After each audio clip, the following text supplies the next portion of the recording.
I love your product. I love the company that you guys are doing. You guys have some very cool stuff.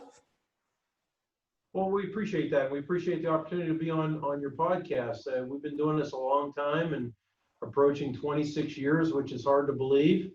And you know, we've been doing this a long time, and basically what we like to do is problems. Now, just for the guys that are tuning in, can you give us just who you are, what you do, and what company you work for? Okay, my name is Steve Matusek. I founded Aeromotive in 1994. We design and manufacture fuel delivery components for anything from a junior dragster to a streetcar, all the way up to a top fuel and funny car and everything in between. We do IndyCar, NASCAR, dirt track, drag race, street performance, fuel injected, carbureted, forced air, you know, methanol, gasoline, nitromethane.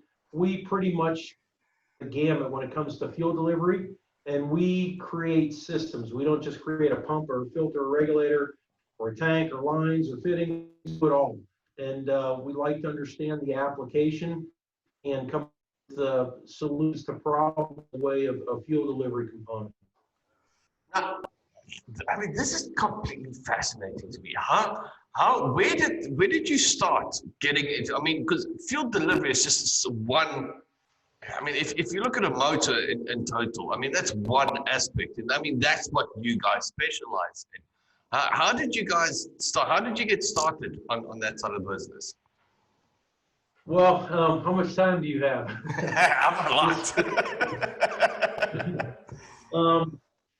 Back in, I grew up in racing. My father raced, and I was working, and I started my career at McDonnell Douglas as an aerospace engineer. And I kind of went out of the racing industry into the aerospace industry and learned a lot about different materials, coatings, tolerances, things like that. And I was not real excited about working in the aerospace industry. It sounds exciting to be working on military aircraft, but it was actually pretty dry and boring. I used to have my little cubicle. I used to have a guy by the name of Norman Wong that sat behind me. Used to go to our little bowling league on Friday nights. We were more of the types of, when you work for big airframe manufacturers, you're more integrators as opposed to hardcore design engineers. So we would get specifications from the government. We do the hardcore design work. We bring them in, come up with a product, and sell it to the government to their specification. So it was kind of dry, a lot of paper pushing, a lot of cubicle office work, and I've always had a strong desire to get back into motors. I left McDonnell Douglas to one of those hardcore design companies back in St. Louis, Missouri. And when I first got there, my father came out to visit, and he saw a lot of what we did at that hardcore design company in the way of regulators, pneumatics, hydraulics, shaft fencing systems, fuel delivery systems. And he looked at me and he said, you know what, you guys should make a regulator. And this was back in the early 90s. He said, you guys should make a regulator. There's not a good regulator in drag racing right now, because he was a drag racer. So I got the owners of that company interested. We went ahead and retained a guy called Burroughs with a marketing company called Burroughs and Associates, and he was on the board of directors with SEMA at the time. And come to find out, one guy that we brought in to help us evaluate the market, because we were into fluid transfer, was John Lingenfelter. And strangely enough, my father raced against John Lingenfelter, and I was kind of surprised, because I'm like, John Lingenfelter is just a drag racer. You know, why would we bring him in? Well, while I was in college and when I started my career, I didn't realize that John really came into his own, and he had a big company, and he was doing a lot of bets, and he elevated his stature in drag racing. So he came in and he worked with us a little bit on trying to come up with some fuel delivery components, primarily in fuel injection, not necessarily carburation, but fuel injection. We created a product line that we launched at the B2 Final Assembly Facility in California. We were the first commercial group that was ever allowed in that facility, and that was because of our roots with aerospace. So it was a pretty cool deal where we were in the B2 final assembly facility before the B2s were in production. They were being produced at the time. It was a secret facility. We had all these editors there. We were the first group ever to be there, and it was an exciting time. But that was on the cusp of the aerospace and defense world taking a downturn. So in the early 90s, I don't know if people remember the huge downturn. I was told that I was going to be brought back into aerospace and defense. We were going to disband the automotive program that we were working on and developing products for. I was asked to work a minimum of 40 hours a week, and we we're going to get paid for 32 because there was a lot of problems back then. I had a wife, and I still have a wife with 2 young children. I was going to school at the time for my MBA, probably working 60 hours a week. I came home frustrated. My wife said, "You know what? Why don't you just do this on your own?" And I said, "That's a good idea." And I sat down that night, wrote a business plan to start Aeromotive, and that's how Aeromotive was born, just out of frustration because I wanted to get back into performance. I knew there was an opportunity there. The company that I was involved with was primarily involved with aircraft, and I saw an opportunity, and I was learning about, they called it back then, other people's money, venture capital, and I just happened to go through that criteria in my curriculum, and I'm like, I'm going to write a business plan, I'm going to get venture capital, and I'm going to start my own business. And it took me a couple of years, but it happened. And in August 1st of 1994, Aeromotive was born, relocated to Kansas City because that's where the investors were, and here we are. So that's it in a nutshell. Is that I was frustrated, never wanted to own a business, wanted to get involved in racing because my father raced and I had a passion for it, but I never wanted to own a company and never wanted to have people work for me. I just wanted my own little purpose in the world and do my own little thing. And almost out of necessity and frustration, we created this company, and here we are 26 years later. Yes. Yeah, it always sounds so simple. I mean, like I've owned the only hot rod magazine for 13 years, and you always explain to people, and everybody thinks it's such a cutthroat, straightforward, easy thing, but there's so many up and downs that goes in with that, development and sitting and fighting and, long nights, late nights, early mornings. So, but fantastic job. So your product is basically, if you need to supercharge fuel delivery, that you are the guys to call. Am I correct? Yeah, we consider ourselves the blue collar of performance. That being said, air is exciting, right? Turbos, whether it's naturally aspirated, whether it's blowers, whatever that is, those are what I consider to be sexy products. Ignition, you've got coil packs, you've got magnetos, you've got all these things that make power. Then you have fuel, and fuel won't necessarily make power, but if it's not distributed properly, it'll take power away. So we're like a necessary evil in that pyramid fuel part. But we relish in that, and relish in the fact that, hey, our stuff has to work. It has to be reliable. It has to be durable. It has to do its job. And we take a lot of credence in that, and when we pay attention to that, and that's been our focus. We've never really strayed away from our core market, and that's fuel delivery for all the different types of categories of vehicles that are out. Look, like you're saying, it doesn't matter actually how much horsepower you have. If your fuel system, if your fuel delivery is not on par, I mean, you're not going to go anywhere. I mean, that is, if you can't feed the beast enough at that moment that it needs it, doesn't matter how much power, how many turbos or superchargers or anything that you're running in there, it's not going to do anything. As a matter of fact, that used to be one of our taglines, was "Feed the Beast." I mean, that's exactly one of the slogans we used to have. And again, I mean, you can do simple math to determine how much fuel you need at what pressure. And again, it's just a matter of selecting the appropriate pump to do the job. But where it becomes a lot more scientific is the surrounding components of just a fuel pump and the fuel itself, the dynamics of the fuel. One of the things that people don't think are things like hot fuel handling. Like with unleaded gasoline or leaded gasoline or whatever that fuel is, every liquid has a boiling point and a freezing point. And that's all related to pressures, temperatures, not necessarily flow, but when you look at a fuel delivery system, especially on a streetcar, you have to understand that if you create a scenario where the pump has to pull the fuel from the tank and you create a negative pressure environment, you're essentially lowering the boiling point, and you could vapor lock the pump because you're starting to separate the air molecules from the fuel.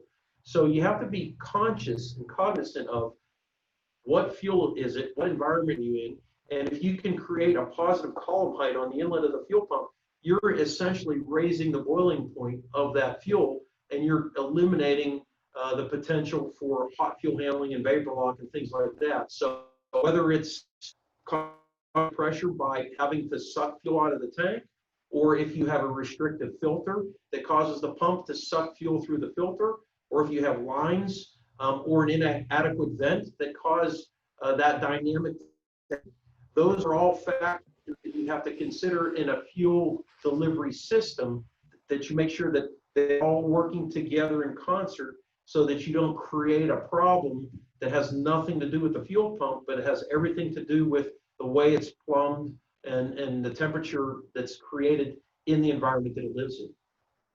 That's absolutely fascinating. I never knew that there was just that amount of technology and thought process that's going around getting the fuel from your tank into the motor. Well, the only thing you would think is, okay, I've got fuel starvation, put on a bigger pipe, you know, put a bigger pump, bigger pipe. That hurt you sometimes because if you put on a bigger pump, it has it draws a higher vacuum, so then it creates more of a vapor lock problem with the bigger pump. One of the toughest challenges we had back in the day was that in the marine world, we would run into situations where in the northern part of the United States, in the Michigan area, right when the boaters were starting to take their boats out, we used to have a lot of problems because there was still winter gas that was in the system. So a lot of these boaters were filling their boats up with winter gas that has certain additives in it that allow it to not freeze. However, winter gas has a lower boiling point, so the net effect was that when you start your boat and it's or so, and there's still winter gas up north in the United States, you start having vapor lock problems because that gas is more susceptible or more conducive to vapor lock because the boiling point's at a lower temperature because it is winter gas. So those are the things that you learn. We can't control what's coming out of the pump in a lot of instances. We just have to learn how to work around it and how to live in that environment. But if I understand correctly, fuel has changed a lot over the last few years. I mean, I remember from working in a shop, when we used to get cars in or custom bikes in or anything, the first thing you always had to do is actually drain the fuel because the fuel would turn to sludge. Well, in South Africa, basically, our fuel would turn to sludge so quickly that if the car or the bike stood for 3 weeks, you had to clean out all the lines and everything because of the quality of the quality of the unleaded that you were running in it.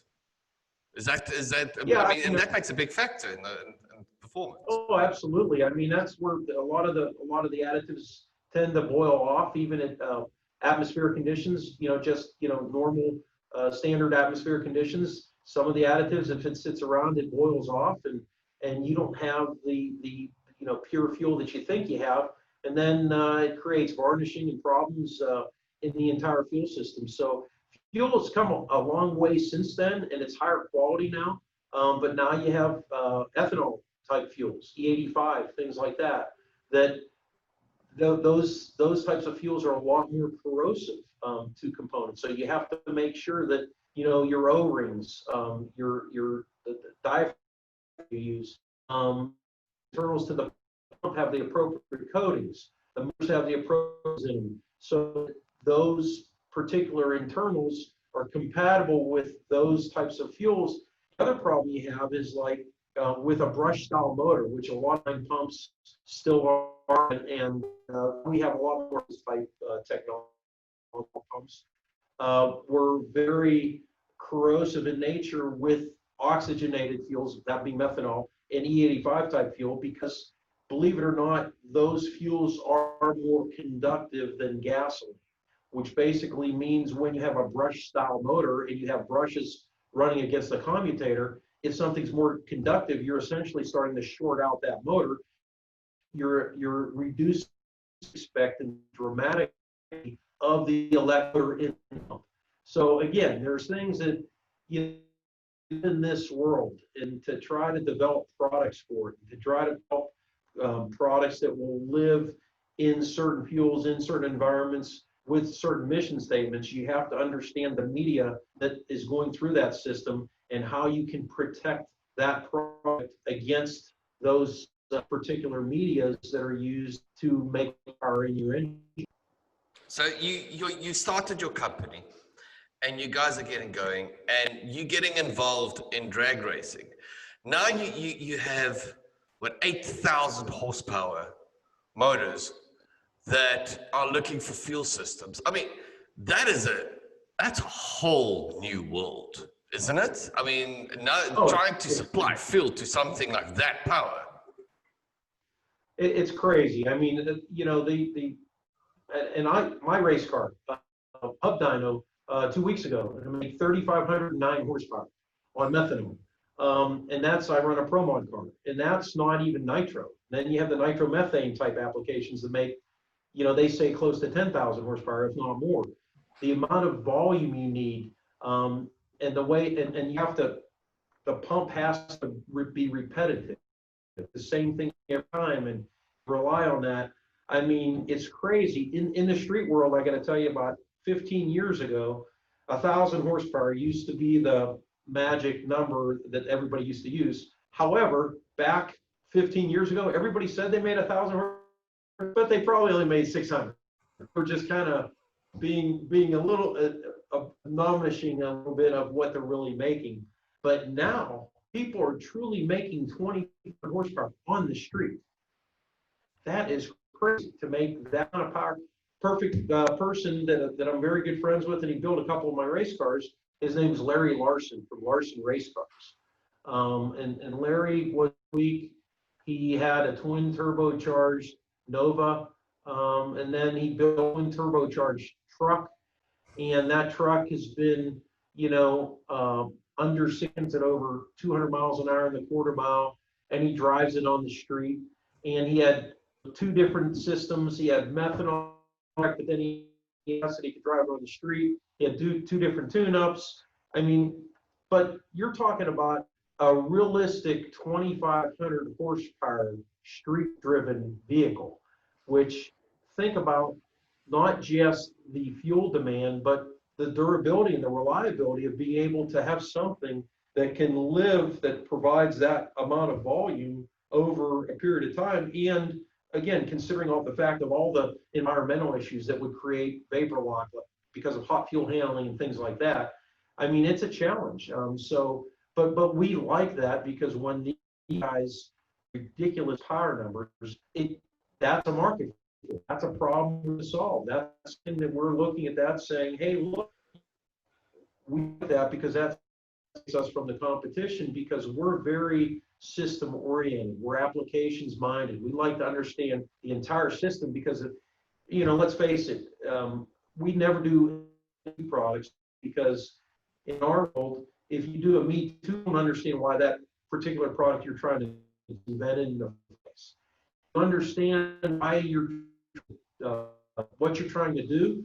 You're always going to stay 3 or 4 steps ahead of the competition, and you're always evolving the product lines so they can't catch up. So that's probably our claim to fame, is we truly understand the system, the applications, and what we're doing, and ultimately that gives us a leg up on all of our competition.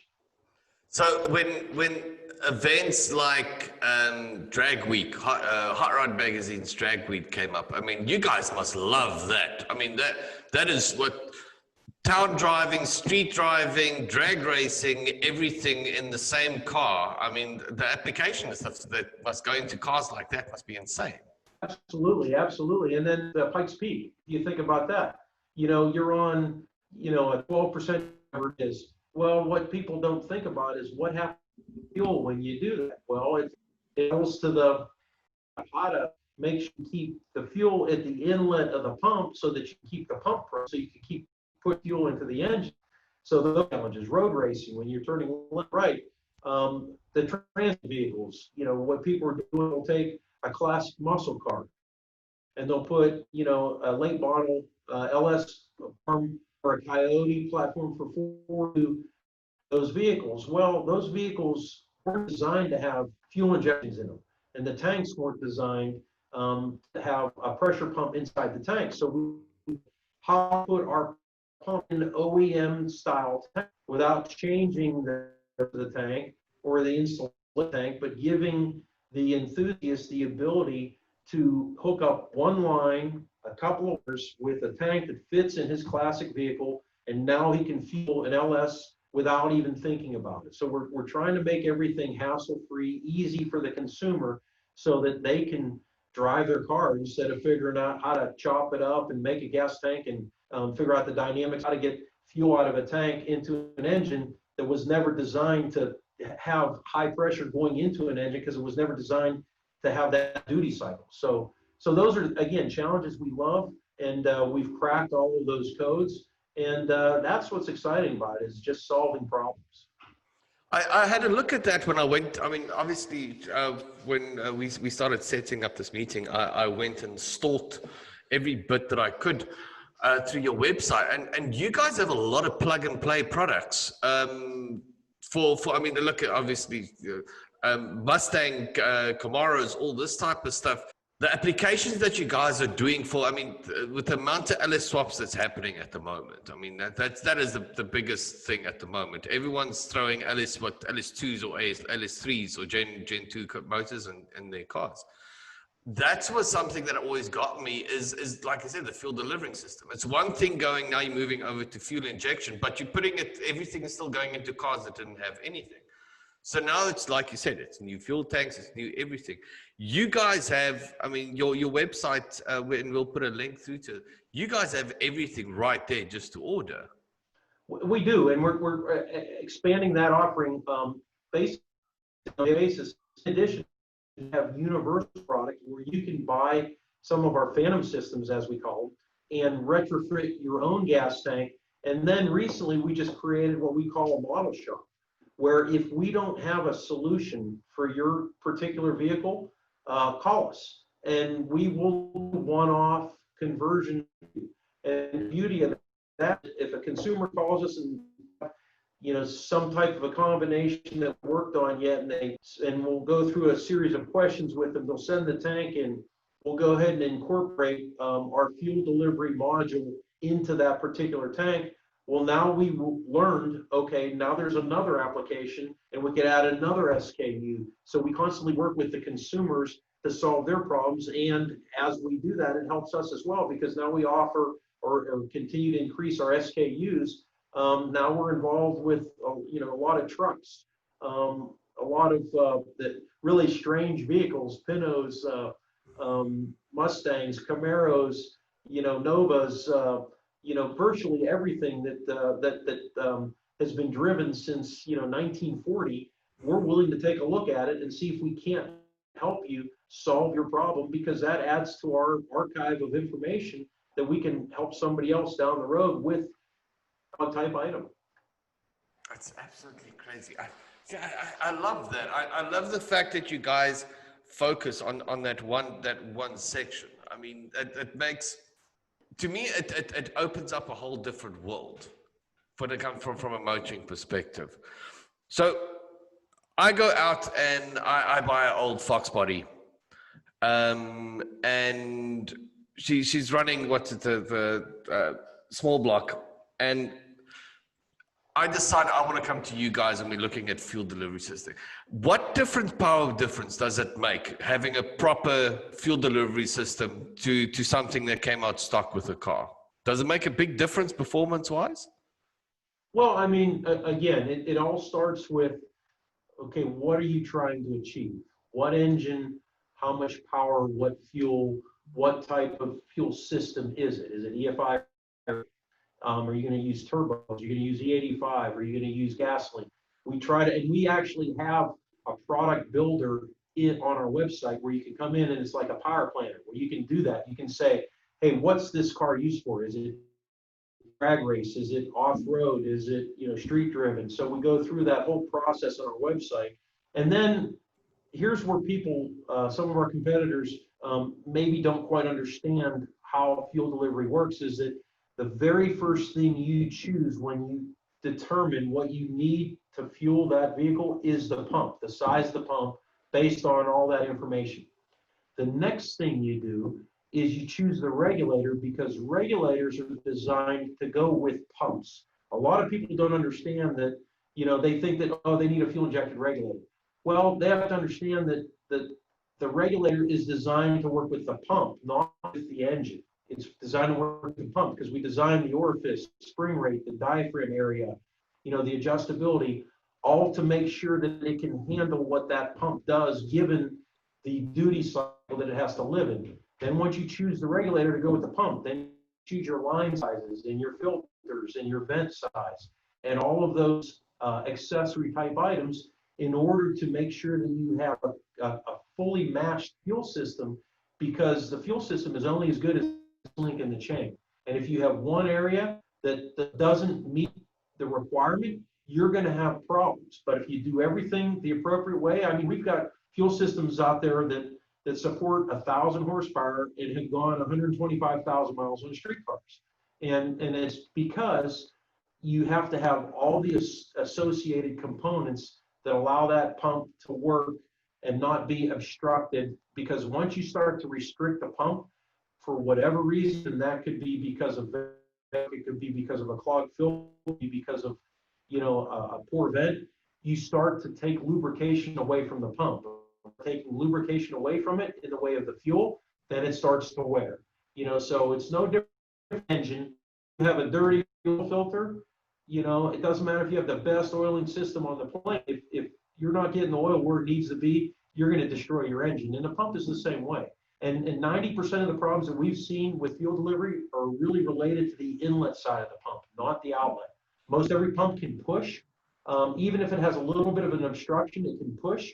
But the problem is if you obstruct, you can't pull. And think of it like a straw. If you're drinking out with a straw and you try to suck in, well, it's tougher for you to suck if you poke a straw. Then you start drawing your straw. If you put a straw, you can blow it even if you have a hole, and it doesn't really affect you as it does sucking. So side or the inlet side of the pump is the most important part of a pump and a fuel delivery system. I've actually seen, I think I was on a drag car a while back with fuel delivery, where a fuel tank, what was a plastic fuel tank, actually collapsed with a vacuum. Right. Crazy, isn't it? Yeah. So where do you think it's going? Where do you think the technology is still leading us moving forward? What we've started to get involved with a couple of years ago is brushless style motors with controllers and gear pump technology. We had acquired a company called Waterman Racing back a few years ago, and Sid Waterman was a pioneer in our industry. He was one of the first ones truly developed a spur gear pump for top fuel and funny car back in the 70s and he used to work with Don Perdome and Don Garlitz and people like that. He had a great business. He was one of the legacy type companies in our industry. Got together with him. They did a lot of things that we didn't do. We started talking, we hit it off, and a couple of years later, we ended up acquiring Waterman Racing, and that gave us a lot of technology in the spur gear pump world.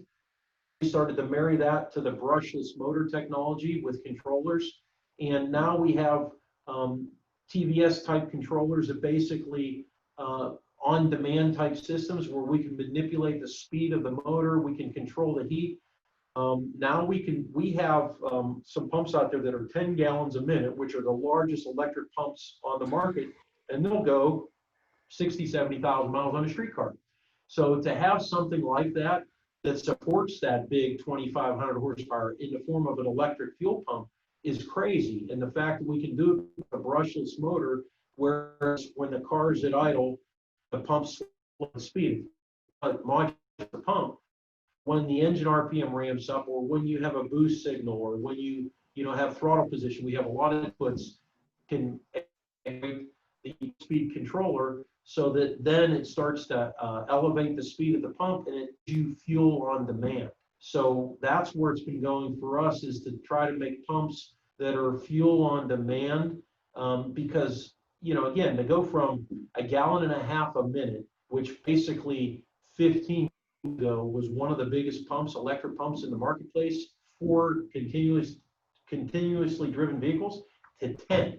I mean, is that crazy? That is in insane. a span of a dozen years. So, but you have to figure out, like we talked about, how does that particular pump survive in that environment where you're running fuel that has all these properties and all these dynamics and all this. I mean, if you're putting 10 gallons a minute of fuel in a tank and recirculating all that fuel through a hot engine, you have hot pavement into a gas tank, I mean, you don't have a chance. You got to figure out how to make that system work in the environment and only give you the fuel as the engine's going to require it, as opposed to having a system that's going to continually churn fuel and bypass it and give you some hot fuel handling issues.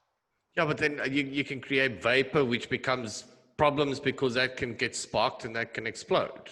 Am I right? You're absolutely right. And the other problem with vapors, and we used to experience this as well, is that people would say, I was driving down the road and all of a sudden the pump quit. And I waited for 20 minutes and all of a sudden the pump started working again. Well, the pump wasn't quitting, but it was getting quiet because it was sucking air and wasn't pushing fuel, because you had fuel boiling on the inlet of the pump and you had the vapor lock issues. So again, those were challenges that we had to learn. We learned the hard way. We were the company in 1995 that we used to say, here's a pump, good luck.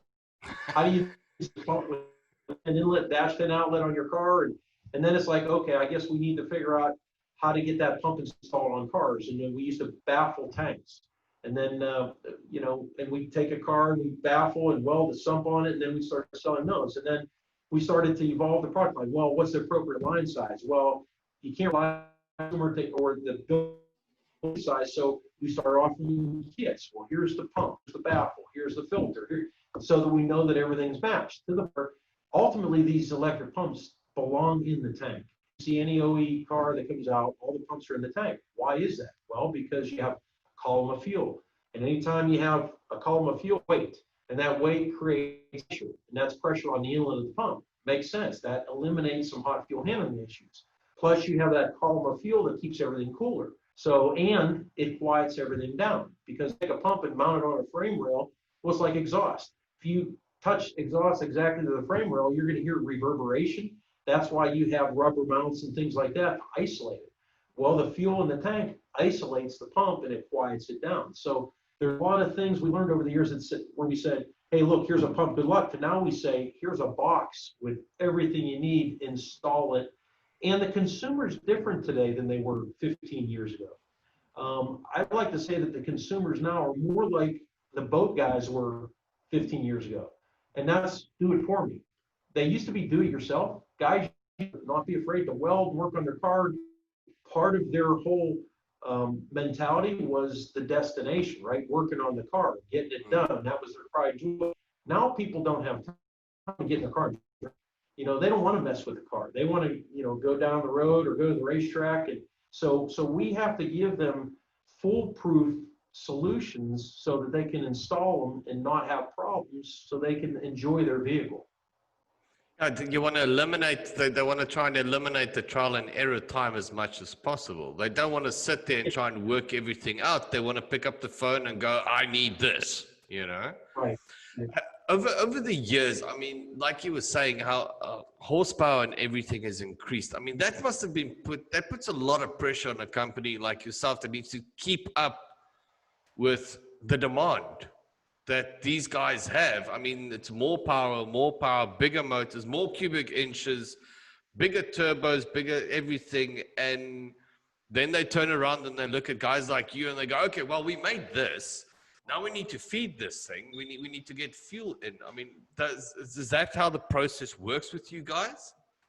That's exactly how it works. I mean, like I said, we are the blue collar part of power, and we look at what these guys are doing, and a lot of times we just shake our head and say, "You're insane." You know, you can't even drive a car that makes 25 on the street. I mean, let's face it. I mean, you step on the throttle and you're going to end up in a ditch because it just makes so.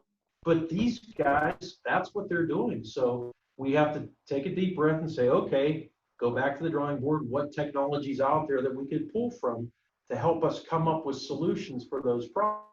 Mechanical pumps that are driven off the crankshaft or driven the camshaft that helps us in a lot of areas because let's face it, a 12-volt DC motor, the physics of that, it can only put out so much torque. And so we're quickly getting at what you can do with your electrical system on a vehicle.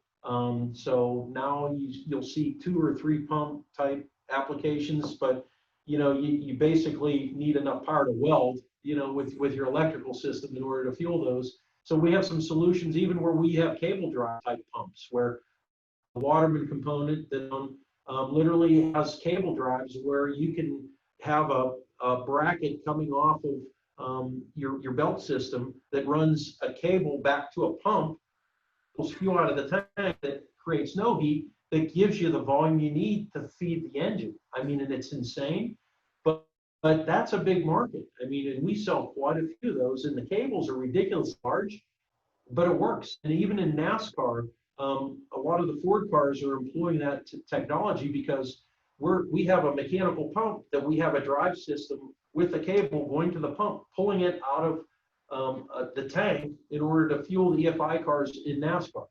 So that technology has been around for a little bit, but we're looking for any way to drive that pump in order to get enough volume of fuel into the engine, and you just have to get creative.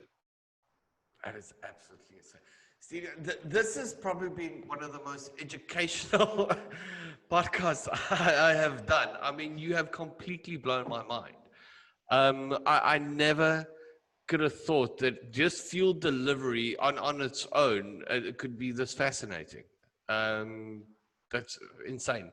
So tell us about, now you've got a pro stock car that you're racing. Am I right? Well, I've got a pro modified car. Pro mod, sorry. Yes, I did race pro stock last year, which that's a whole nother story, but I do have a pro modified car, and I've driven turbo cars with Liberties in them much. I've driven roots blown cars, methanol and injected cars. And I've also, now I have a Motec system on an AJ 521 Alan Johnson engine that I'm running NHRA Pro Mod with twin turbos on it, and it's a Mustang. It's a 2020 Mustang body style. And we just came off our second or third race of the year. With COVID and all, it's been tough. The schedule's been crazy, but we've been getting our laps in, and I've been as quick as 572 at 260 miles an hour. I was the second legal NHRA car in history to ever go 260 miles an hour. And the first legal car was my teammate, Erica Enders. And we did it at the same event. She went 261 and I went 260 miles an hour. So yeah, to go 0 to 260 in under 6 seconds is it's quite a ride. That is, I'll go online and see is there any footage or anything of those runs that you guys did? Oh, absolutely. Yeah. If you get on, just Google my name, or if you get on our website, I don't know if there's much on our website, but if you Google me, you'll see the good and the bad. I actually had a fire at the end of last year in Las Vegas. The car had to be completely rebodied and rebuilt. Fire is no in a drag car. I had to end up diving out of the car while it was still moving, because in a frame built carbon bodied car is not fun at all. Unfortunately, we had a lot of safety criteria that we have to live by, and thank God I had it all working properly. But I mean, it's fun. I mean, that keeps my fire lit. That keeps the company's fire lit. That keeps the passion. We've got a lot of enthusiasts within Aeromotive, and a lot of very smart people. And so it's not just one person, driving it. It's a lot of the ideas, a lot of the directions we take come from within our core group of people. And we've been very fortunate because over the past, 25 to 26 years, we've really had some good people that have been with us for a long time. Yeah, well, I mean, you guys must be doing very well. I saw on your website, what's the product of the year, SEMA? You guys got awarded that, was it Well, last year? we've won a couple of awards.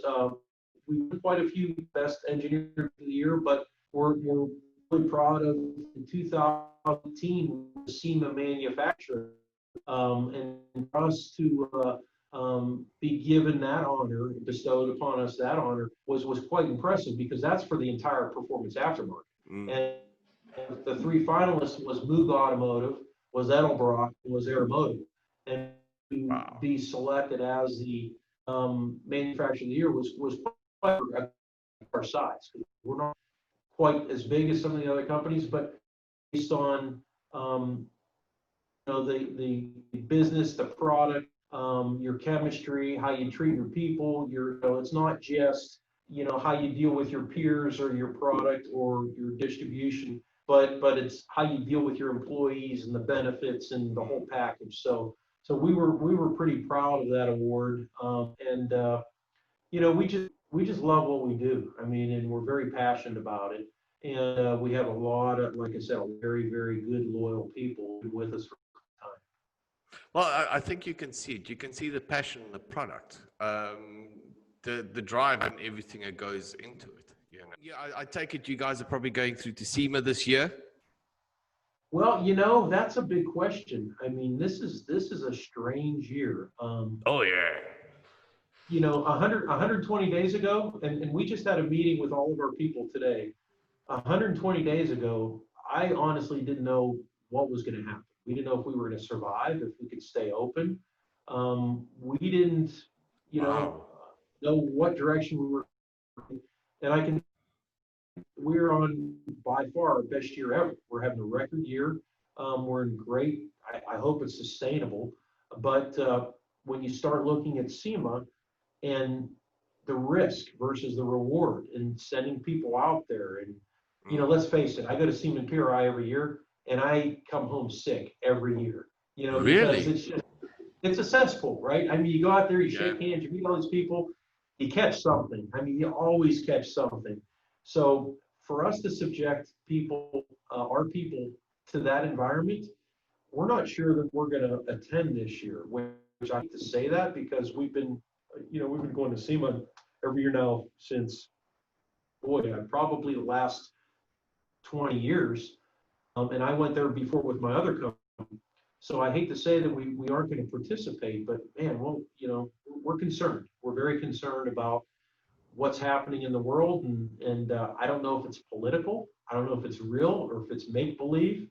It's a strange time we live in. It's crazy at the moment. I watch a lot of podcasts and stuff.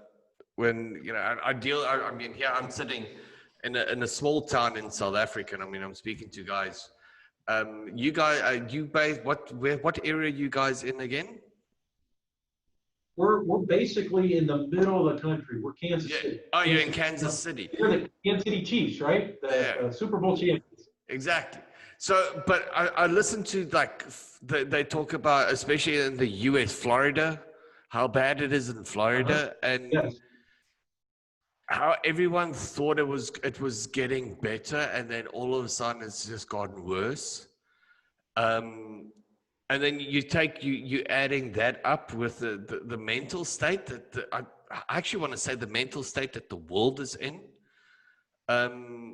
Because there's so much uncertainty. I was listening to Joe Rogan, and he was saying, I'm actually trying to stay clear of social media because everything is just so dark and negative, and everyone's fighting and everyone's angry. So like I said, all these things play a part in it.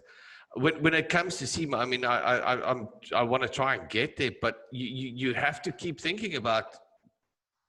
It takes one person. Yeah.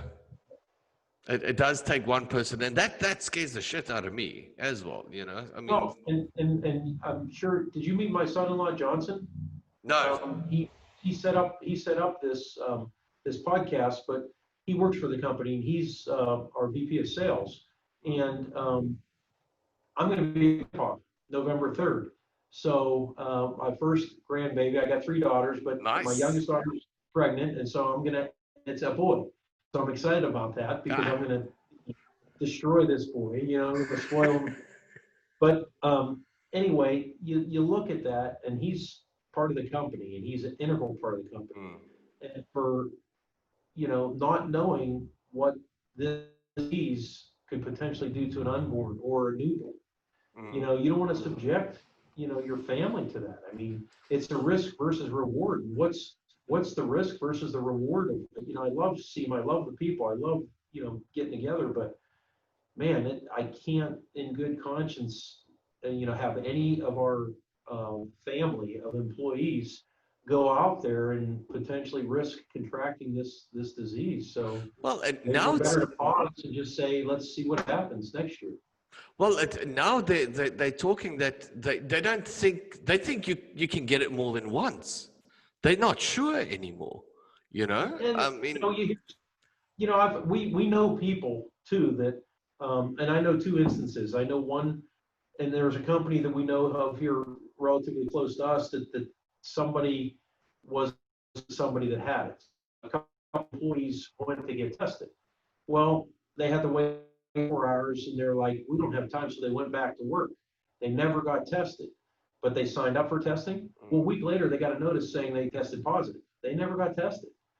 I know a situation where I was talking to an individual from SCAT, and his father-in-law contracted COVID. He was in the hospital in California, and he gets tested every day until he doesn't have the disease.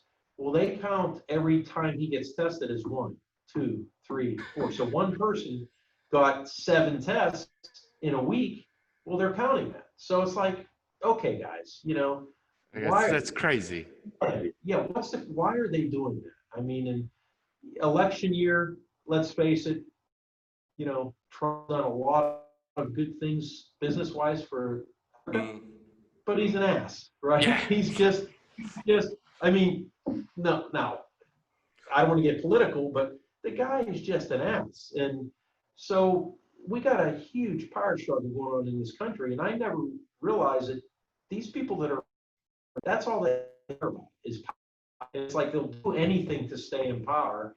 So, I don't know what to believe. I'm just, hey, you know what? We're going to be overly cautious. If there's any truth to this, there is some truth to it because people are getting sick. Yeah, I've got friends who are really sick, like seriously sick. Yeah, you have to protect yourself and do what you have to do. And maybe this is the year where we just have to skip SEMA.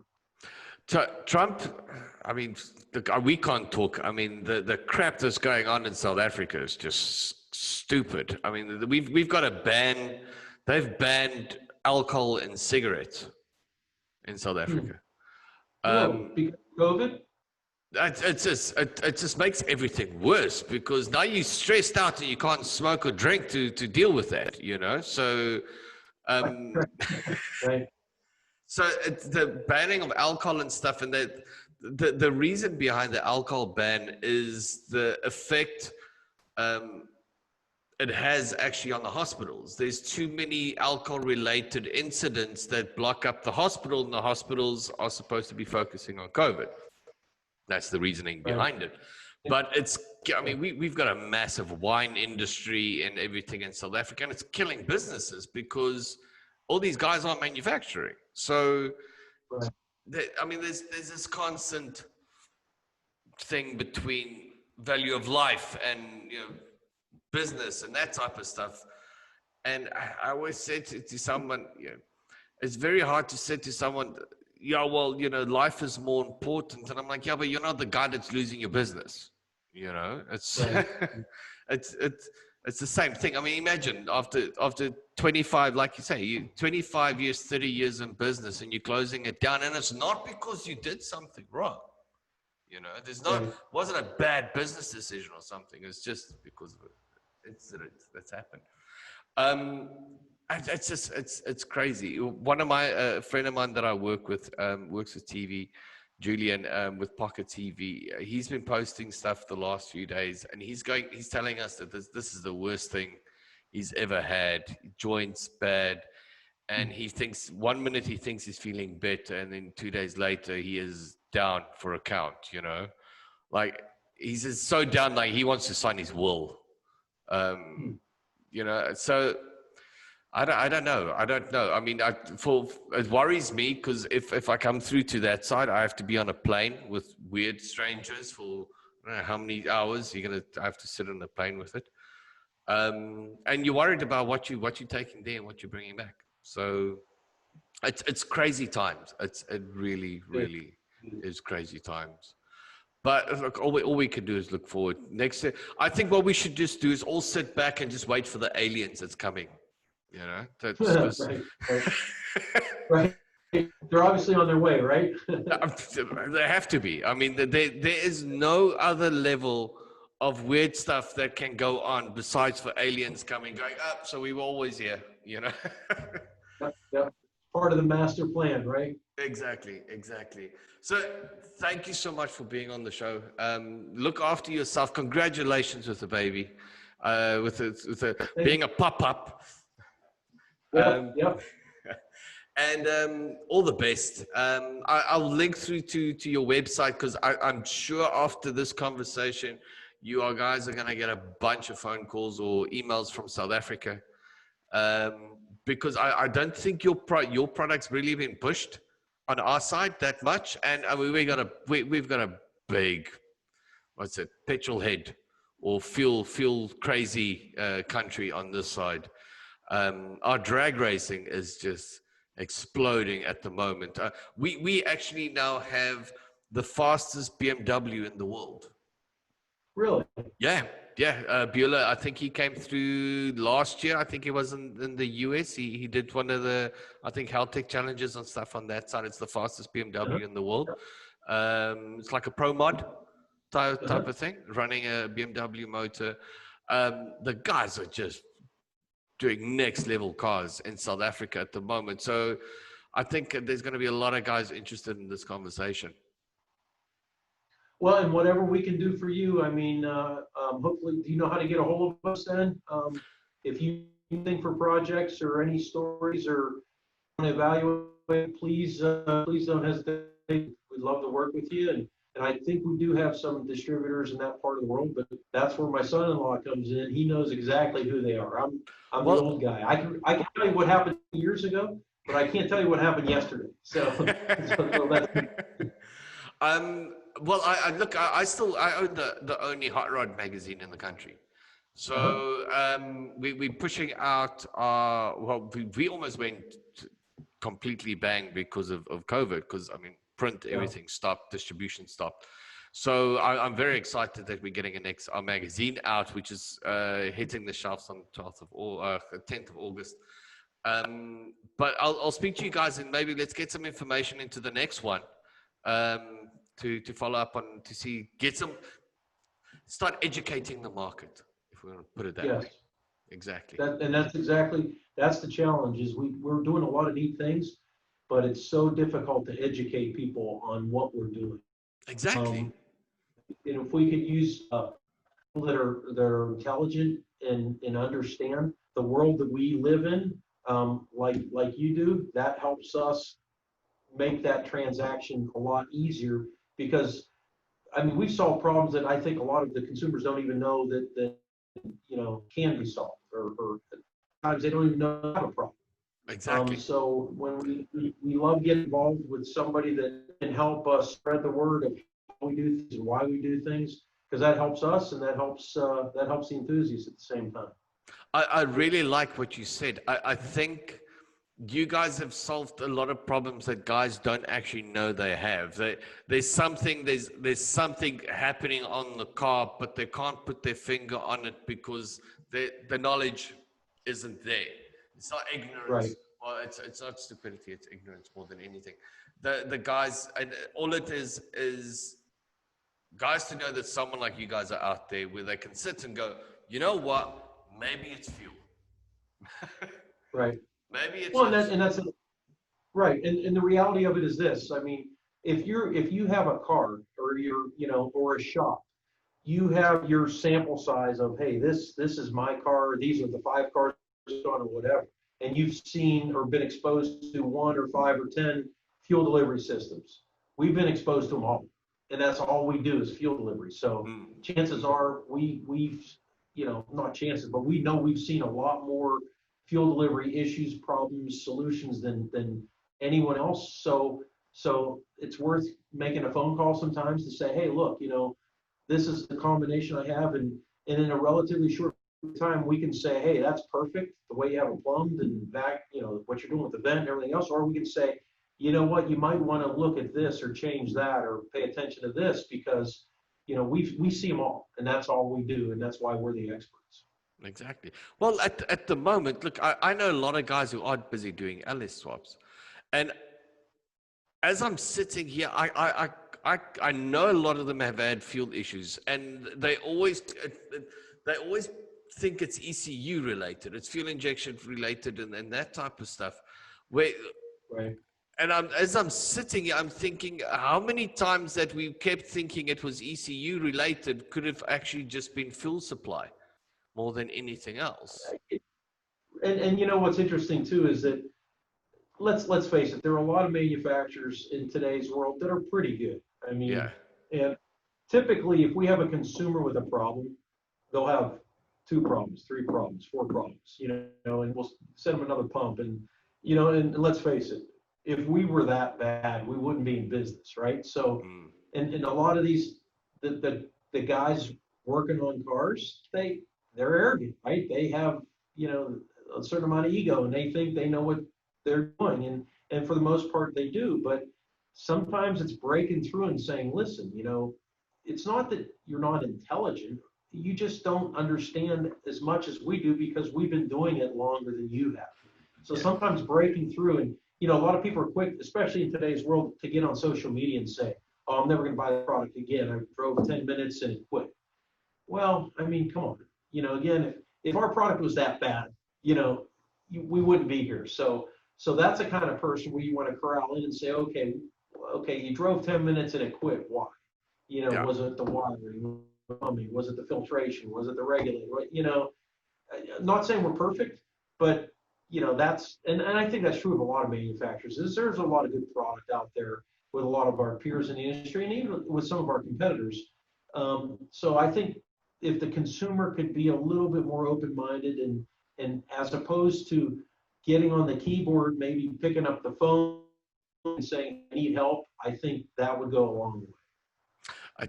I had a similar thing in the last few days with dealing with companies as well, and I found that it's if you take the time to phone someone and actually ask a few questions, you can find out very quickly where things sit instead of. I think people are so quick to jump on social media these days and bitch about stuff.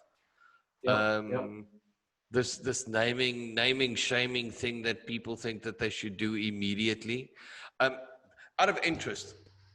So I'm a publisher, and I read something a while back, which a lot of people don't know. So as a publisher, and it works actually in the US is the same as it works on this side. Because I publish things into a magazine, you fall under criteria that you are responsible for what you say.